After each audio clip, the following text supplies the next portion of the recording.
Hello दोस्तों, welcome back to my new कटिला class channel पर आप सभी का मैं बहुत बहुत स्वागत करता हूं। मैं हिमांश कश्यप आप सभी के समक्ष लेकर आया हूं जीके जीएस का 100 महत्वपूर्ण क्वेश्चन का कुछ सेट डिस्कशन। ये ऑफलाइन मोड में भी आज हमारे क्यूज सेंटर में इसका टेस्ट लिया गया था, उसी का डिस्कशन अभी हम यूट्यूब पर लाइव करने वाले हैं। तो आप लोग समय को बिना बर्बाद किए हुए चलिए आइए शुरू करते हैं। देखते हैं पहला क्वेश्चन कह रहा है, उत्खनित प्रमाणों के अनुसार पशुपालन का प्रारंभ हुआ था। तो पशुपालन का जो प्रारंभ हुआ था दोस्तों, वह हुआ था मध्यपाषाण काल में हुआ था। पशुपालन का जो आरंभ हुआ था वो मध्यपाषाण काल में, तो इसका आंसर हो जाएगा मध्यपाषाण काल हो जाएगा। मतलब पशुपालन का जो प्रारंभ हुआ था वो मध्यपाषाण काल में। कि लोग क्या करते थे, पहले आदिवासी थे, जंगल में रहते थे। जंगल में रहते रहते उन्होंने क्या किया कि जानवर को पालतू बनाना शुरू कर दिया। सर्वप्रथम कुत्ता जो होता है उसे पालतू बनाया गया था। तो क्वेश्चन ये भी आ सकता है कि सर्वप्रथम मानव ने किस जानवर को पालतू बनाया था, तो कुत्ता को बनाया था। और किस काल से संबंधित है, तो मध्यपाषाण काल से। अगला क्वेश्चन देखते हैं, भारत में मानव का सर्वप्रथम साक्ष्य कहाँ मिला। तो भारत में मानव का सर्वप्रथम साक्ष्य जो है दोस्तों, वह नर्मदा घाटी से मिला था। सभी जानते हैं नर्मदा घाटी जो कि मध्य प्रदेश के आसपास में है, और यहीं से सर्वप्रथम मानव का साक्ष्य मिला था दोस्तों। अगर हम देखते हैं कि इसमें शिवालिक की पहाड़ी, तो यहाँ से सर्वप्रथम जीवाश्म का साक्ष्य मिला था। शिवालिक की पहाड़ी से जीवाश्म का साक्ष्य मिला था, लेकिन मानव का सर्वप्रथम जो साक्ष्य मिला था वो मिला था नर्मदा घाटी से मिला था। अगला क्वेश्चन देखते हैं, मानव द्वारा सर्वप्रथम प्रयुक्त अनाज कौन सा था। तो मानव द्वारा प्रयुक्त सर्वप्रथम अनाज जो था वो जौ था।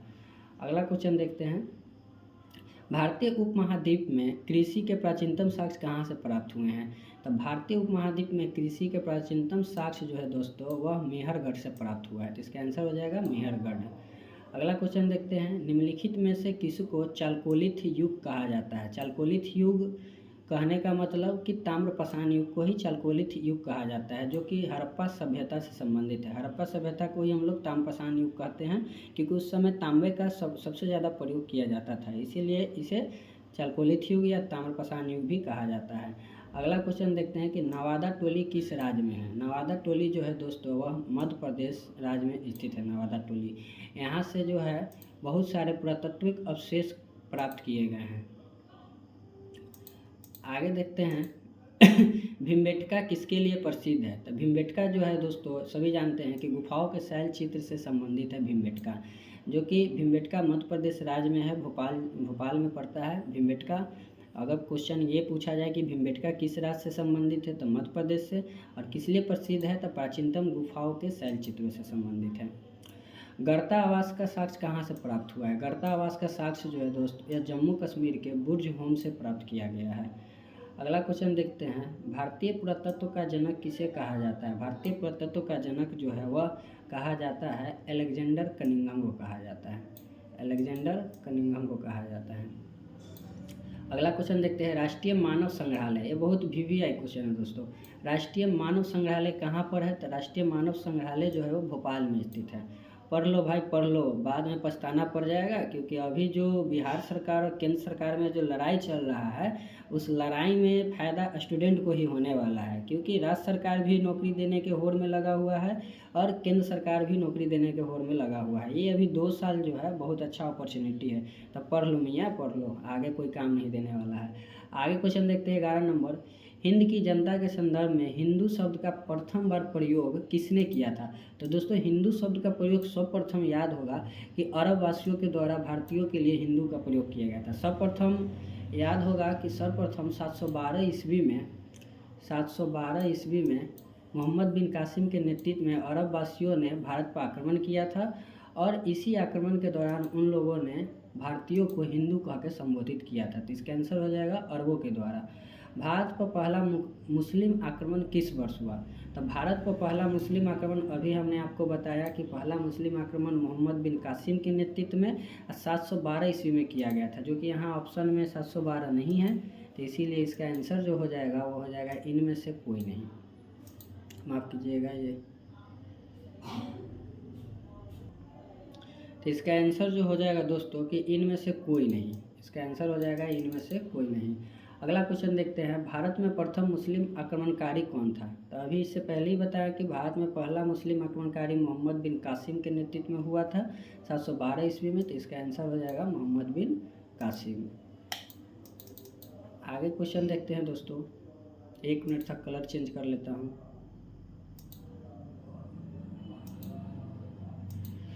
चलिए अगला क्वेश्चन देखते हैं। इनमें से कौन गजनी राजवंश का संस्थापक था? तो गजनी राजवंश का संस्थापक जो था वह अल्पगिन था।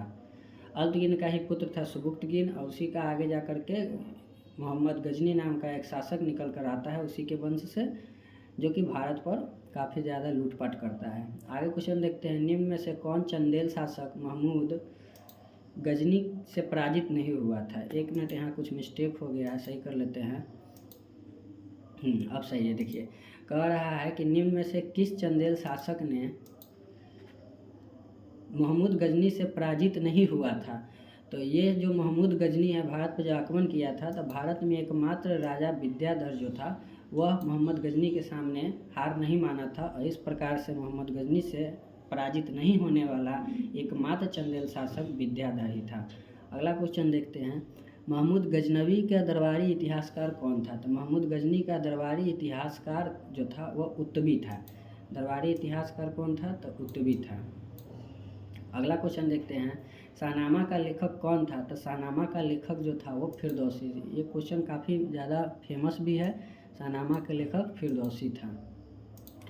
ये थोड़ा आज मेरा सिस्टम स्लो चल रहा है जिसके कारण दिक्कत हो रही है, माफ़ कीजिएगा, अगला बार से ध्यान देंगे। पर देखिए आगे अगला क्वेश्चन क्या कर रहा है। पुराणों का अध्ययन करने वाला प्रथम मुसलमान कौन था? तो पुराणों का अध्ययन करने वाला प्रथम मुसलमान जो था वह अल-बरूनी था।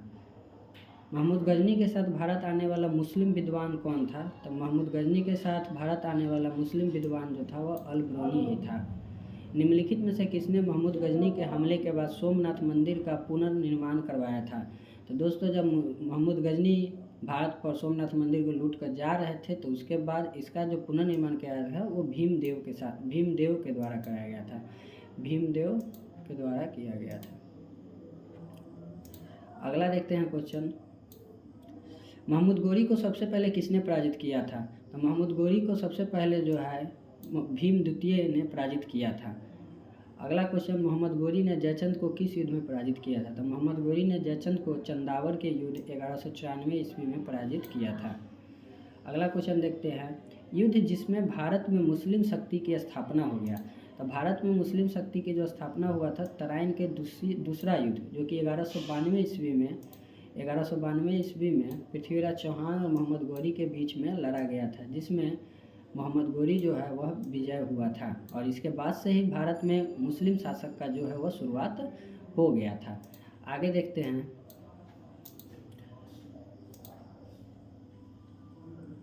क्वेश्चन नंबर 24 क्या कह रहा है। वास्को डी गामा कालीकट पर किस वर्ष पहुंचा? वास्को डी गामा कालीकट पर किस वर्ष पहुंचा था? तो ये 1498 ईस्वी, याद रखिएगा 17 अप्रैल 1498 को वास्को डी गामा जो है कालीकट के बंदरगाह पर पहुंचा था। निम्न में से कौन नीला जल योजना ब्लू वाटर पॉलिसी जो कहा जाता है इससे संबंधित कौन है? तो नीला जल योजना से संबंधित जो है फ्रांसिस्को द अल्मीडा है। यह क्या होता था नीला जल योजना कि बंगाल की खाड़ी या अरब सागर में जो भी व्यापार होता था तो उसमें व्यापारियों के द्वारा एक टैक्स लिया जाता था। उस टैक्स का नाम था काटेक्स। काटेक्स नामक कर जो लिया जाता था वही नीला जल योजना होता था, जो कि पुर्तगालियों के द्वारा शुरू किया गया था। मध्यकाल में सर्वप्रथम भारत से व्यापार संबंधित स्थापित करने वाले कौन थे? तो मध्यकाल में सर्वप्रथम भारत से संबंधित व्यापार स्थापित करने वाले जो थे दोस्त पुर्तगाली थे, क्योंकि 1498 ईस्वी में पुर्तगाली ही सर्वप्रथम भारत में आए थे। अगला क्वेश्चन देखते हैं। पुर्तगालियों ने भारत में निम्नलिखित में से किस स्थान पर प्रथम दुर्ग का निर्माण करवाया? तो पुर्तगालियों ने भारत में प्रथम दुर्ग का निर्माण कोचीन में ही कराया था। तो इसका आंसर हो जाएगा कोचीन में कराया था। पुर्तगालियों ने भारत से निम्नलिखित में से किस स्थान पर प्रथम दुर्ग का निर्माण करवाया? क्वेश्चन रिपीट है दोस्तों, इसका भी आंसर यही होगा। अगला क्वेश्चन देखते हैं। हुगली को बंगाल की खाड़ी में समुद्री लूटपाट का अड्डा किसने बनाया था? तो हुगली को समुद्री लूटपाट का अड्डा जो है दोस्त वो सबसे पहले पुर्तगाली के द्वारा ही बनाया गया था। भारत के साथ व्यापार के लिए सर्वप्रथम संयुक्त पूंजी कंपनी किन लोगों ने आरंभ किया? तो संयुक्त पूंजी कंपनी कहने का मतलब कि सर्वप्रथम वेतन भोगी किनके द्वारा रखा गया था? तो वेतन भोगी रखने का जो प्रारंभ किया गया था वो डच के द्वारा ही किया गया था। निम्नलिखित में से ब्रिटिश कंपनियों में से किसे भारत में व्यापार करने का पहला अधिकार पत्र प्राप्त हुआ था? पहला अधिकार पत्र, तो पहला अधिकार पत्र जो है दोस्तों लिवेंट कंपनी को प्राप्त हुआ था। ईस्ट इंडिया कंपनी को 1600 ईस्वी 31 दिसंबर 1600 ईस्वी में अधिकार पत्र प्राप्त हुआ था, लेकिन उससे पहले ही लिवेंट कंपनी को भी अधिकार प्राप्त हो चुका था। आगे क्वेश्चन देखते हैं। लंदन में ब्रिटिश ईस्ट इंडिया कंपनी के गठन के समय भारत में बादशाह कौन था? तो लंदन में जब ब्रिटिश ईस्ट इंडिया का गठन हुआ था 1600 ईस्वी में, तो उस समय भारत में जो था वो अकबर बादशाह थे। तो इस प्रकार से इसका आंसर अकबर हो जाएगा। अगला क्वेश्चन है, भारत में 1613 ईस्वी में अंग्रेजों ने अपनी पहली फैक्ट्री कहाँ स्थापित की थी? तो 1613 ईस्वी में अंग्रेजों ने अपनी पहली फैक्ट्री जो है दोस्तों सूरत में स्थापित किया था। निम्नलिखित में से किस अंग्रेज अधिकारी ने पुर्तगालियों को सवाली के स्थान पर हराया था? तो सवाली के स्थान पर पुर्तगालियों को जो है वो थॉमस बेस्ट नामक अंग्रेज अधिकारी जो है वो हराते हैं। इस प्रकार से सवाली के युद्ध में थॉमस बेस्ट ने पुर्तगालियों को हराया। ईस्ट इंडिया कंपनी के प्रारंभिक दौर में वेस्टर्न प्रेसिडेंसी कहाँ थी? तो ईस्ट इंडिया कंपनी के प्रारंभिक दौर में वेस्टर्न प्रेसिडेंसी जो थी दोस्तों वो सूरत में थी। मतलब पश्चिमी जो उनका प्रेसिडेंसी था पश्चिम तट पर, वो सूरत में था। उसके बाद सूरत से फिर बम्बई आते हैं। आगे देखिए, ब्रिटिश ईस्ट इंडिया कंपनी ने बम्बई किससे लिया था? तो ब्रिटिश ईस्ट इंडिया कंपनी को बम्बई जो है वो पुर्तगालियों ने दहेज के रूप में दिया था। जब 1668 ईस्वी में 1661 ईस्वी में ब्रिटिश सम्राट चार्ल्स द्वितीय का विवाह पुर्तगालियों की राजकुमारी कैथरीन ब्रेगेंजा के साथ होता है, तो उसी के उपलक्ष्य पर पुर्तगाली जो है दहेज के रूप में ब्रिटिश सम्राट को बम्बई दहेज के रूप में देते हैं। और उसके बाद चार्ल्स जो सम्राट होते हैं चार्ल्स द्वितीय, वो क्या करते हैं कि बम्बई को वार्षिक किराए के रूप में ब्रिटिश ईस्ट इंडिया कंपनी को दे देते हैं। अगला क्वेश्चन है, क्षेत्रफल की दृष्टि से भारत का विश्व के देशों में कौन सा स्थान है? तो क्षेत्रफल की दृष्टि से भारत का जो है विश्व में दोस्तों 7वां स्थान है। सभी जानते हैं क्षेत्रफल की दृष्टि से 7वां स्थान है और जनसंख्या की दृष्टि से दूसरा। इसमें तो भारत अब पहला भी होने वाला है। जनसंख्या की दृष्टि से भारत हो सकता है कुछ दिनों में ही पहला हो जाएगा। तो यहाँ क्षेत्रफल की दृष्टि से 7वां पूछा गया है। दोस्तों यह जो सेट का हम जो कलेक्शन किए हैं ये खासकर बिहार दरोगा और बिहार सीजीएल को ध्यान में रखते हुए किया है। इसमें हिस्ट्री, ज्योग्राफी, पॉलिटी और साइंस, ये 4 सब्जेक्ट से हम क्वेश्चन उठाए हैं, एकदम बेसिक से लिए हैं। धीरे धीरे करके ये आगे जाएगा और आगामी जो परीक्षा आने वाला है उसके लिए बहुत महत्वपूर्ण होने वाला है। तो ज़्यादा से ज़्यादा इसे देखिए। आगे देखिए क्या कह रहा है, निम्नलिखित जोड़ों में से कौन सा जोड़ा सही नहीं है? इसमें सही नहीं बताना है। भारत का कुल क्षेत्रफल 3.28 मिलियन वर्ग किलोमीटर। तो जानते हैं भारत का क्षेत्रफल 32,87,000, तो 32,87,000 को ही 3.28 मिलियन किलोमीटर स्क्वायर कहा जाता है। भारत का अक्षांशीय विस्तार 8 डिग्री 4 मिनट से उत्तर से 37 डिग्री 6 मिनट उत्तर में है, ये भी सही है। भारत का रेखांशीय विस्तार मतलब कि देशांतरीय विस्तार का बात हो रहा है, तो 68 डिग्री 7 मिनट पूरब से 97 डिग्री 25 मिनट पूरब, तो ये भी सही है। यानी गलत जो है यही है कि भारत में राज्यों की संख्या 26, भारत में राज्यों की संख्या 26 नहीं है बल्कि 28 है, आप सभी जानते हैं। तो इसका आंसर जो हो जाएगा वो डी हो जाएगा, डी हो जाएगा, डी।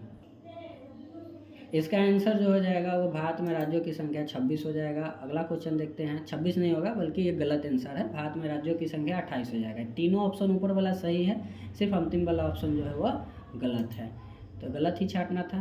कर्क रेखा किस राज्य से होकर गुजरती है? तो कर्क रेखा जो है वह यहाँ ऑप्शन अगर देखते हैं तो सॉरी यहाँ तो है ऑप्शन बिहार झारखंड, मतलब ये पुराना क्वेश्चन है कि कर्क रेखा किस राज्य से होकर गुजरती है, तो झारखंड से भी वर्तमान में, क्योंकि उस समय बिहार और झारखंड एक साथ था। ये 2000 ईस्वी में बिहार झारखंड से अलग हुआ, झारखंड बिहार से अलग हुआ, तो कर्क रेखा किस राज्य से होकर गुजरेगी? झारखंड से।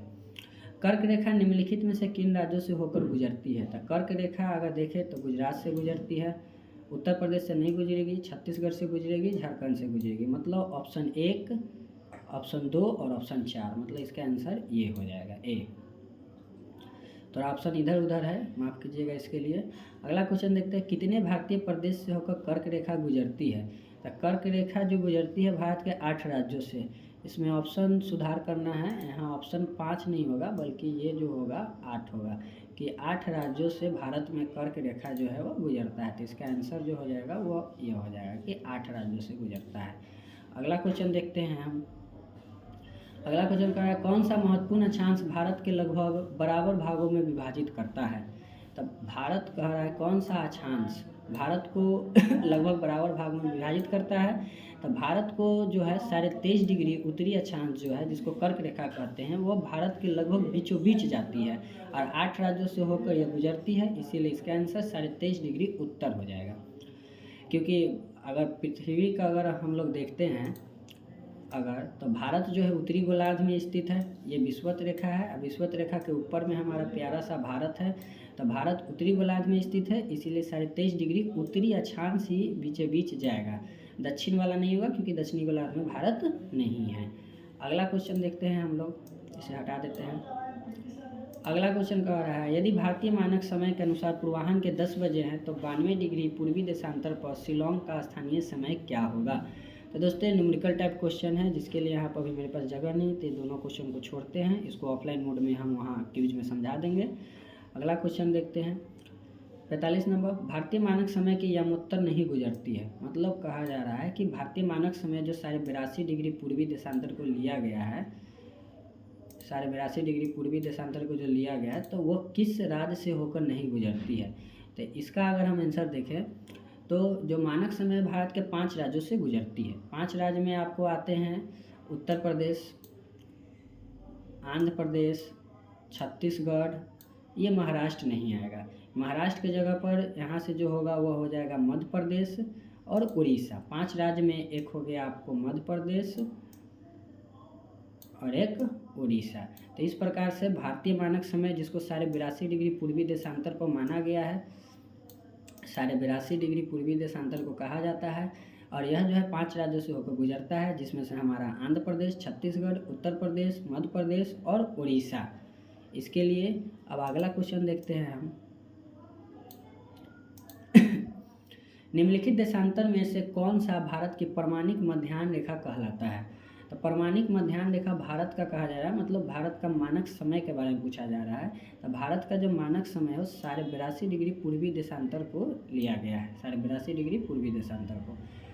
आगे देखते हैं भारतीय मानक समय निम्नलिखित स्थान में से किसके समीप से लिया गया है। तो 82.5 डिग्री पूर्वी देशांतर जो है इलाहाबाद के नैनी से होकर लिया गया है। तो ये जो भारतीय मानक समय हो वो इलाहाबाद नैनी के समीप से लिया गया है। भारतीय मानक समय एवं ग्रीनविच माध्य समय में अंतर कितना पाया जाता है। तो भारतीय मानक समय और ग्रीनविच माध्य मतलब 0 डिग्री प्राइम मेरिडियन जो कि लंदन से होकर गुजरती है, तो लंदन कहने का मतलब कि 0 डिग्री और 82.5 डिग्री पूर्वी देशांतर में अंतर कितना डिग्री का होता है, कितना घंटा का होता है। तो 5.5 घंटा का अंतर होता है। तो इसका आंसर हो जाएगा कि 5.5 घंटा प्लस में, माइनस नहीं होगा क्योंकि 0 डिग्री से भारत का देशांतर जो है 82.5 डिग्री वो आगे है, इसीलिए 5.5 घंटा प्लस मतलब कि 5.5 घंटा ज़्यादा होता है। आगे देखते हैं भारत का सुदूर पश्चिम बिंदु। तो भारत का सुदूर पश्चिम बिंदु मतलब कि ये गुजरात राज्य में जहाँ सरक्रीक या गोहर माथा के नाम से हम लोग जानते हैं, तो इसका देशांतर क्या होगा। तो यहाँ 68 डिग्री 7 पश्चिम गुजरात में। तो ये और ऑप्शन देखते हैं अगर 68.68 डिग्री 7 मिनट पूरब गुजरात में। तो देखिए ये 2 ऑप्शन में कंफ्यूज हो रहा है कि गुजरात में है 68 डिग्री 7 मिनट और यहाँ भी कह रहा है गुजरात 68 डिग्री 7 मिनट, लेकिन ये पश्चिम है, जबकि ये 68 डिग्री 7 मिनट जो है पूर्वी देशांतर है, क्योंकि जब हम 0 डिग्री से आगे बढ़ेंगे तो पूरब की ओर 68 डिग्री 7 मिनट आने पर ये गुजरात हमें मिलेगा। तो गुजरात पूरब में हो जाएगा 68 डिग्री 7 मिनट। ये नहीं समझिए कि गुजरात पूरब में है, गुजरात का डायरेक्शन भारत के अनुसार पश्चिम में है, लेकिन ये 68 डिग्री 7 मिनट जो है 0 डिग्री से किस दिशा में है, तो वह पूरब दिशा में है। इसीलिए इसका आंसर जो होगा 68 डिग्री 7 मिनट पूरब गुजरात में, क्योंकि पूरब कहने का मतलब यहाँ पूर्वी देशांतर कि 68 डिग्री 7 मिनट पूर्वी देशांतर गुजरात में लिया गया है। भारत का सबसे सुदूर पश्चिम का बिंदु, क्वेश्चन पश्चिम है लेकिन आंसर पूरब हो रहा है, कंफ्यूज मत होइएगा इसमें। भारत का कौन सा स्थान है जहाँ बंगाल की खाड़ी, अरब सागर और हिंद महासागर तीनों मिलते हैं। तो भारत के बंगाल की खाड़ी, अरब सागर, हिंद महासागर तमिलनाडु राज्य के कन्याकुमारी में आकर तीनों मिलता है और यहाँ आकर अर्धचंद्राकार की आकृति बनाती है। आगे देखते हैं महाविस्फोट सिद्धांत किससे संबंधित है। तो महाविस्फोट सिद्धांत जो है दोस्तों ब्रह्मांड की उत्पत्ति से संबंधित है। यह बिग बैंग थ्योरी के नाम से भी जाना जाता है। इसका प्रतिपादन जॉर्ज लेमेंटेयर के द्वारा किया गया था। याद रखिएगा, महाविस्फोट सिद्धांत का प्रतिपादन किसने किया? तो जॉर्ज लेमेंटियर ने। और इस क्या चीज़ से संबंधित है? तो ब्रह्मांड की उत्पत्ति से। अगला क्वेश्चन देखते हैं, आकाशगंगा वर्गीकृत की गई है। हमारा जो मिल्की वे आकाशगंगा है, जिसमें हमारा सूर्य और हमारे 8 ग्रह आते हैं, तो इसका आकार कैसा है? तो इसको सर्पिलाकार गैलेक्सी के रूप में कहा गया है। हमारी आकाशगंगा की केंद्र में क्वेश्चन है, हमारी आकाशगंगा की केंद्र में आकाशगंगा के केंद्र की परिक्रमा करने में सूर्य को समय लगता है। तो आकाशगंगा के केंद्र की परिक्रमा करने में सूर्य को जो लगभग 25 करोड़ वर्ष लगता है, और इसी को हम लोग कहते हैं, देखिए, तारे का रंग सूचक है। तो तारे का रंग जो है वह उसके तापमान को सूचित करता है। जिसका तापमान जितना अधिक होगा, तारा का रंग उतना ही आगे जाएगा। आगे देखते हैं, वह सीमा जिसके बाहर तारे आंतरिक मृत्यु से ग्रसित होते हैं कहलाती है। तो जब तारे आंतरिक मृत्यु से ग्रसित हो जाते हैं तो उस सीमा को चंद्रशेखर सीमा कहा जाता है। इस सीमा का खोज एस चंद्रशेखर भारतीय वैज्ञानिक के द्वारा किया गया था, इसलिए इनको नोबेल प्राइज भी दिया गया है। आगे देखते हैं, हमारे अंतरिक्ष में कितने तारामंडल है? तो हमारे अंतरिक्ष में लगभग 88 तारामंडल है। दोस्तों, अगर किसी क्वेश्चन का आंसर अगर हमसे गलत भी हो जाता है तो कृपया करके कमेंट बॉक्स में बताइएगा, ताकि आगे से हम उस पर ध्यान देंगे। वो होता है जल्दी जल्दी में, क्या होता है कि कभी कभी आंसर भी गलत हो जाता है। ऐसा नहीं, इंसान ही है, इंसान से ही गलती होती है। आगे क्वेश्चन देखते हैं, निम्नलिखित में से कौन अंतरिक्ष में नहीं पाया जाता है? तो अंतरिक्ष में नहीं पाया जाता का बात कर रहा है। तो यहाँ अगर ऑप्शन देखते हैं तो ब्रिटल स्टार, जो कि एक मछली का प्रजाति है, ब्रिटल स्टार, तो ये अंतरिक्ष में क्या करने जाएगा? ये तो समुद्र में पाया जाएगा, तो इसलिए इसका आंसर ये हो जाएगा। प्रकाश वर्ष इकाई है, तो प्रकाश वर्ष से हम लोग दूरी को मापते हैं। आगे देखते हैं, तारों के मध्य दूरी ज्ञात करने की इकाई क्या है? तो अभी हम लोग पढ़े हैं कि दूरी ज्ञात करने की इकाई प्रकाश वर्ष होती है, जो कि लंबे लंबे दूरी को इसी से ज्ञात किया जाता है। जिस तारामंडल के तारे ध्रुव तारे की ओर संकेत करते हैं वह है। तो जो तारामंडल ध्रुव तारे की ओर संकेत करता है, मतलब सप्तऋषि तारामंडल जो है, उसमें जो तारे होंगे वो ध्रुव तारे की ओर संकेत करते हैं। निम्नांकित में से कौन अंतरिक्ष शब्दावली से संबंधित नहीं है? तो अंतरिक्ष शब्दावली मतलब जो साइंटिस्ट लोग जो अंतरिक्ष के लिए शब्द को यूज करते हैं, तो इसमें से टेली मॉनिटरिंग होता है, सीस लूनर जानते हैं कि चंद्रमा से संबंधित है, भारहीनता भी अंतरिक्ष में होता है, बाइट ये इंटरनेट से संबंधित है। तो ये अंतरिक्ष शब्दावली से नहीं है, बल्कि इंटरनेट शब्द से संबंधित है। किस मृदा प्रारूप में लोहे के अतिरिक्त मात्रा होने के कारण क्या है, अनुवर्रक हो जाती है? तो अनुवर्रक मतलब कि उपजाऊ मिट्टी जो है वो अनुपजाऊ हो जाती है, तो लेटेराइट मिट्टी के कारण यहाँ ये ज़्यादा उपजाऊ मिट्टी नहीं होती है। प्रकाश के संबंध में कौन सा कथन सत्य है? तो प्रकाश के संबंध में जो है, यह एक विद्युत चुम्बकीय तरंग है, सही है। यह एक कण प्रकृति है, ये भी सही है। यह ऊर्जा का एक रूप है, ये भी सही है। यानी इस प्रकार से इसका आंसर सभी सही है। कण प्रकृति भी है, विद्युत चुम्बकीय तरंग भी है, ऊर्जा का रूप भी है। चुंबकीय तरंग मतलब तरंग सिद्धांत जो है हाइजेंस के द्वारा दिया गया था। प्रकाश का तरंग थ्योरी जो है, तरंग सिद्धांत, वो हाइजेंस के द्वारा दिया गया था। और प्रकाश का कणिका सिद्धांत जो है वह फुको के द्वारा शायद दिया गया था, ध्यान नहीं आ रहा है, शायद फुको के द्वारा ही दिया गया था। अगला क्वेश्चन देखते हैं, बायोगैस संयंत्र में निम्नलिखित में से कौन सी प्रक्रिया होती है? तो दोस्तों, बायोगैस संयंत्र जो होता है उसमें किण्वन की प्रक्रिया होती है। एक वर्ग में ऊपर से नीचे आने की ओर परमाणु का आकार, तो जब ऊपर से नीचे आएंगे तो परमाणु का आकार जो है वो बढ़ता है। जाहिर सा बात है, जब ऊपर से नीचे आएंगे तो परमाणु संख्या के साथ साथ कक्षा संख्या की भी वृद्धि होती है।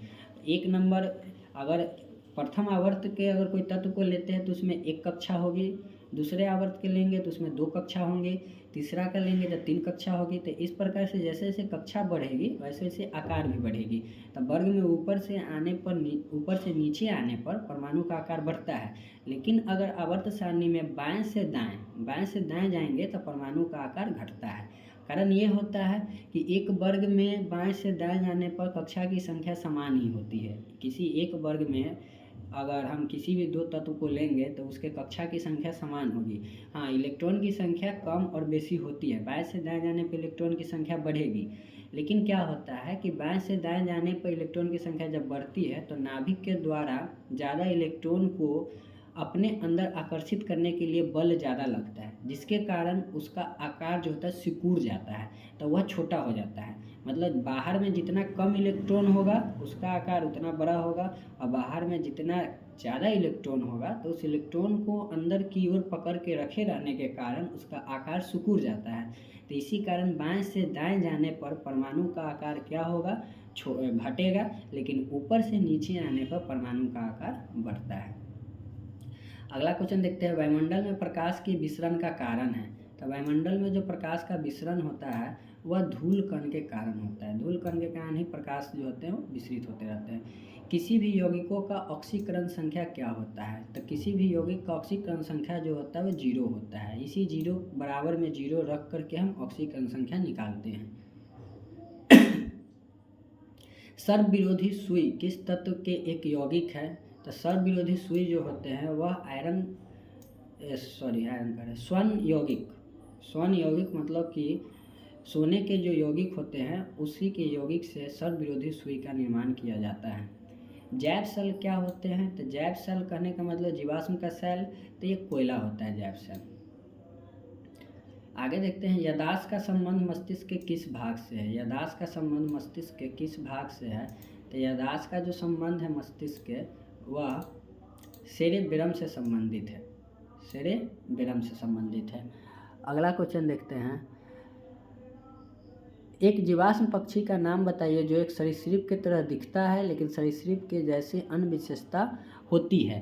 तो यह इसका आंसर देखते हैं, तो आर्क्योप्टेरिक्स, जो कि यह पक्षी और सरीसृप के बीच के कड़ी माना जाता है आर्क्योप्टेरिक्स को। तो इसका आंसर आर्क्योप्टेरिक्स ही हो जाएगा। हाइलाइटर का कलर थोड़ा डार्क हो गया। आगे देखते हैं, मानव शरीर में सर्वाधिक मात्रा में पाया जाने वाला तत्व कौन सा है? तो मानव शरीर में सर्वाधिक मात्रा में पाया जाने वाला तत्व, अब ऑप्शन देखिए तो चारों ऑप्शन में से यहाँ ऑक्सीजन ही हो जाएगा। लगभग 46% के आसपास ये होता है। आगे देखते हैं, परिपथ में किन्हीं दो बिंदुओं के बीच विभवांतर मापने के लिए किसका प्रयोग किया जाता है? तो विभवांतर मापने के लिए हम लोग वोल्ट मीटर का प्रयोग करते हैं। अगर विद्युत धारा मापना है तो उसके लिए आमीटर का प्रयोग करेंगे। आगे देखते हैं, निम्नलिखित में कौन सा रोग पुरुष की तुलना में महिलाओं में बहुत कम होता है? मतलब पुरुष में ज़्यादा महिला में कम होता है। तो ये वर्धानता, कलर ब्लाइंडनेस जो होता है पुरुषों में ज़्यादा होता है, महिलाओं में कम होता है। कारण यही होता है कि महिलाओं का जो सेक्स क्रोमोसोम होता है वह दोनों सेम होता है, लेकिन पुरुषों का जो सेक्स क्रोमोसोम होता है वह एक X और एक Y होता है, जिसके कारण इनमें वर्धानता रोग जो है महिलाओं की तुलना में ज़्यादा होती है। हीमोग्लोबिन लाल रक्त कोशिकाओं के अंदर का एक प्रोटीन है और यह निम्न में से किसका वहन करता है? तो हीमोग्लोबिन का मुख्य कार्य यही होता है कि वह ब्लड में ऑक्सीजन का परिवहन करे। तो इस प्रकार से इसका आंसर हो जाएगा ऑक्सीजन। यही हीमोग्लोबिन और ऑक्सीजन मिल करके ऑक्सी हीमोग्लोबिन का निर्माण करते हैं। आगे देखते हैं, किसी पदार्थ को एक अवस्था से दूसरी अवस्था में बिना तापमान के बदलाव के परिवर्तन होने के लिए आवश्यक ऊष्मा की मात्रा क्या कहलाता है? तो इसे हम विशिष्ट ऊष्मा कहते हैं, विशिष्ट ऊष्मा। अगला आंसर देखते हैं, निम्नलिखित कोशिका अंगों में से किस में न्यूक्लिक अम्ल नहीं पाया जाता है? तो ये कोशिकांग मतलब कि कोशिका के अंदर पाए जाने वाले नाम दिए गए हैं, जिसमें से जीव द्रव में न्यूक्लिक अम्ल नहीं पाया जाता है। निम्न में कौन सा विटामिन ए का अच्छा स्रोत नहीं है? तो विटामिन ए का अच्छा स्रोत जो है वह जंतुओं की यकृत एवं गुर्दे, ये नहीं है। धातुओं में सबसे कम घनत्व वाला तत्व कौन सा है? तो धातुओं में सबसे कम घनत्व वाला तत्व जो है वह यहाँ पर इसका आंसर हो जाएगा कि लिथियम है। इसका आंसर लिथियम हो जाएगा। ये यहाँ अगर देखें चारों में कंपेयर करें तो चारों में सबसे कम घनत्व लिथियम का ही होगा। किसी तत्व का रासायनिक गुण निम्न में से कौन तय करता है? तो किसी तत्व का रासायनिक गुण जो है दोस्तों वह प्रोटॉन, न्यूट्रॉन, इलेक्ट्रॉन की संख्या जो है रासायनिक गुण को यहाँ पर तय करेगा। तो किसी भी तत्व का रासायनिक गुण कौन तय करेगा? इलेक्ट्रॉन की संख्या। निम्नलिखित में से किस अधिनियम में कलकत्ता में सर्वोच्च न्यायालय की स्थापना का प्रावधान किया गया? तो कलकत्ता में सर्वप्रथम सर्वोच्च न्यायालय का जो स्थापना किया गया था वो 1773 के रेगुलेटिंग एक्ट के तहत किया गया था, वायन हेस्टिंग्स के समय में। अगला क्वेश्चन देखते हैं, निम्नलिखित में से किस अधिनियम के अंतर्गत भारतीय विधान परिषद को बजट पर बहस करने की शक्ति प्राप्त हुई थी? तो तो बजट पर बहस करने की शक्ति जो है प्राप्त भारतीयों को हुआ था 1892 ईस्वी का भारत परिषद अधिनियम के तहत। इसी अधिनियम के तहत भारतीयों को क्या हुआ कि पहली बार बजट पर बहस करने का प्रावधान किया गया। अगला क्वेश्चन देखते हैं। अगर हम यहाँ चारों ऑप्शन को डिस्कस करते हैं तो भारत परिषद अधिनियम 1861 में प्रथम बार वायसराय को अध्यादेश जारी करने का शक्ति प्राप्त हुआ। 1909 का भारत परिषद अधिनियम, जिसको मार्ले मिंटो सुधार भी कहा जाता है, इसी 1909 मार्ले मिंटो जी, तो 1909 के भारत परिषद अधिनियम के तहत क्या किया गया कि इसी के तहत सांप्रदायिक निर्वाचन का प्रावधान किया गया। आगे देखते हैं। ब्रिटिश भारत में सांप्रदायिक प्रतिनिधित्व की व्यवस्था निम्नलिखित में से किस अधिनियम द्वारा तय की गई? तो सांप्रदायिक प्रतिनिधित्व का जो व्यवस्था किया गया था वह मार्ले मिंटो सुधार 1909 के तहत ही किया गया था। मॉन्टेग्यू चेम्सफोर्ड सुधार 1919 के तहत पहली बार महिलाओं को वोट देने का अधिकार दिया गया था। केंद्र में द्वैत शासन किस अधिनियम के अंतर्गत स्थापित हुआ था? केंद्र में द्वैत शासन भारत सरकार अधिनियम 1935 के तहत। अगर राज्य में द्वैत शासन का है तो राज्य में द्वैत शासन 1919 के अधिनियम के तहत। केंद्र में द्वैत शासन तो भारत सरकार अधिनियम 1935 के तहत। संविधान सभा में सदस्यों का चुनाव कैसे हुआ था? तो संविधान सभा में सदस्यों का चुनाव जो हुआ था वह प्रांतीय सभाओं के द्वारा हुआ था। आगे देखते हैं। संविधान सभा के चुने हुए अस्थायी अध्यक्ष जो थे वह हमारे डॉक्टर राजेंद्र प्रसाद थे। संविधान सभा की प्रथम बैठक की अध्यक्षता किसने की थी? तो संविधान सभा के प्रथम बैठक की अध्यक्षता डॉक्टर सच्चिदानंद किए थे, जो कि 9 दिसंबर को संविधान सभा का प्रथम बैठक हुआ था, 9 दिसंबर 1946 को। तो इसकी अध्यक्षता डॉक्टर सच्चिदानंद सिन्हा के द्वारा किया गया। लेकिन 11 दिसंबर 1946 को दूसरे बैठक में ही डॉक्टर राजेंद्र प्रसाद को क्या किया गया कि अस्थायी अध्यक्ष संविधान सभा का चुन लिया गया था। इस प्रकार से प्रथम बैठक की अध्यक्षता डॉक्टर सच्चिदानंद सिन्हा और अस्थायी अध्यक्ष तो डॉक्टर राजेंद्र प्रसाद। भारतीय संविधान सभा की स्थापना की गई थी। तो भारतीय संविधान सभा की स्थापना 9 दिसंबर 1946 को किया गया था और इसी दिन इसकी अध्यक्षता सच्चिदानंद सिन्हा के द्वारा किया गया था। आगे देखते हैं। भारतीय संविधान को एक संविधान देने का प्रस्ताव संविधान सभा द्वारा पारित किया गया था। तो संविधान सभा द्वारा जो प्रस्ताव पारित किया गया था वो 22 जनवरी 1947 को किया गया था। संविधान सभा के सम्मुख संविधान की प्रस्तावना का प्रस्ताव किसने रखा था? तो संविधान की प्रस्तावना का प्रस्ताव जो है वह जवाहरलाल नेहरू के द्वारा रखा गया था। आगे देखते हैं क्वेश्चन।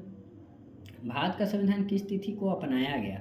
तो किस तिथि को अपनाया गया था? तो ये 26 नवंबर 1949 को संविधान सभा के द्वारा अपना लिया गया था, लेकिन लागू नहीं हुआ था। लागू इसे भारतीय संविधान कब लागू हुआ? तो इसे लागू किया गया था 26 जनवरी 1950 को। इसीलिए 26 जनवरी का इंतजार किया गया था कि भारत 26 जनवरी 1930 से ही स्वाधीनता दिवस के रूप में मनाते आ रहा था।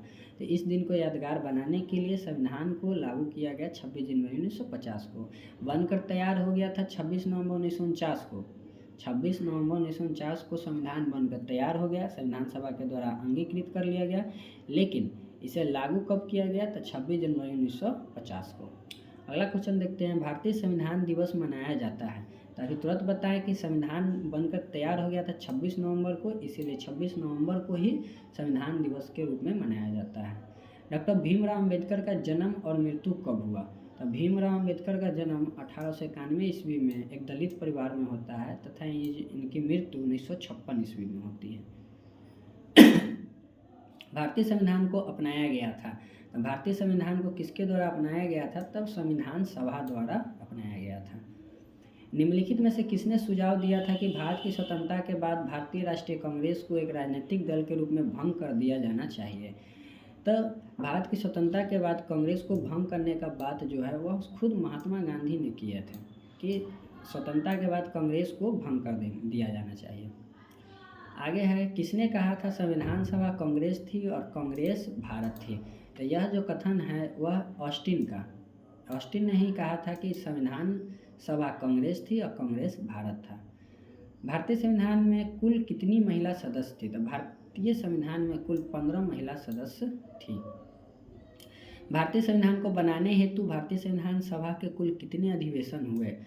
तो कुल भारतीय संविधान सभा के जो अधिवेशन हुए थे वह 12 हुए थे। इस प्रकार से आज का महत्वपूर्ण 100 जीके जीएस का जो क्वेश्चन का कलेक्शन किया गया था वो समाप्त होता है। यह जो टेस्ट लिया गया था क्विज में मेरे द्वारा लिया गया था। ये वीडियो आप लोग को कैसा लगा दोस्त हमें ज़रूर बताइएगा, और इसमें जो भी कमी या खामी रह गया है तो उसके लिए हमें माफ़ कीजिएगा, और आगे से उस चीज़ को हम ध्यान में रखेंगे। अगर वीडियो आपके लिए फ़ायदेमंद और आपको अच्छा लगा हो तो वीडियो को लाइक एंड शेयर ज़रूर कीजिएगा, और अगर हमारे चैनल पर नए होंगे तो इसे सब्सक्राइब भी ज़रूर कीजिएगा। सब्सक्राइब करने से क्या होगा कि आपको आने वाले अपडेट जो है वो मिलते रहेंगे। चलिए फिर मिलते हैं अगले किसी टॉपिक के साथ। धन्यवाद।